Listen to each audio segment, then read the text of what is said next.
when they pitched you the fact that you were going to be in this animated film, did they show you drawings of what? Yeah, when I got cast, they just brought me into the DreamWorks studio, and they had all of these drawings, initial drawings of the characters in the world and the spaceships and stuff like that, and they kind of like took me into the world a little bit. They had some animatics drawn up, not of my character, and we just talked about what they wanted, and it was such a great process because they just let the actor's imagination just run wild. Do you find that over time that the initial drawing and what happens on the screen in the end, did you see bits and pieces of yourself in it, or maybe? Well, they film you while you're talking, so although I can look occasionally like an alien, they get your facial mannerisms and tics and stuff like that. So when you're like, oh, I see. Like, I definitely saw my eyebrows in the character of Galaxar. Like, if you watch the eyebrows, right here. It's all Rainn. To kind of, because they also make toys of you now. I mean, is it kind of cool to know that you are,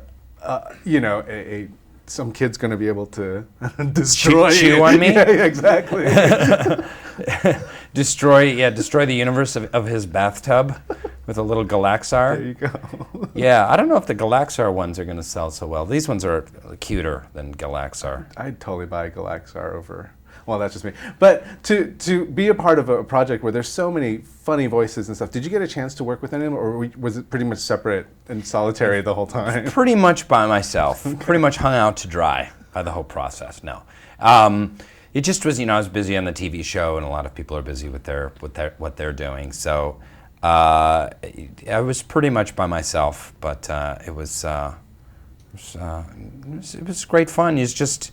It's kind of like what we do on The Office. It's just a free-for-all, and improvise, try it every which way, make sure you get it as scripted, and they'll decide what's best in the editing room. Is there a lot of, is it really fun, like when the whole experience, is it funny for you? Like, did you learn things about like the process that maybe you're not allowed to do when you're doing a TV show or something like that? Did you learn things about your comic timing or like? Well, all animation goes back to the great Warner Brothers cartoons, I think, and you know how everything was about timing. It's all about like da da da da da da do do do do do.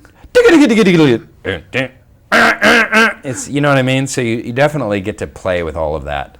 That timing behind the microphone. The voice, I have to ask then, did you practice, and like how did you finally get to the final version that we hear on screen? I'd been waiting my whole life to play an evil alien, and the voice just erupted from me. Is it an homage to any of the other characters, maybe actors or Well, it is.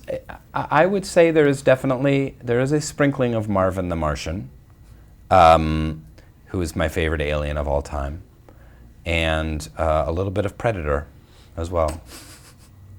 I see it, I hear it. Yeah.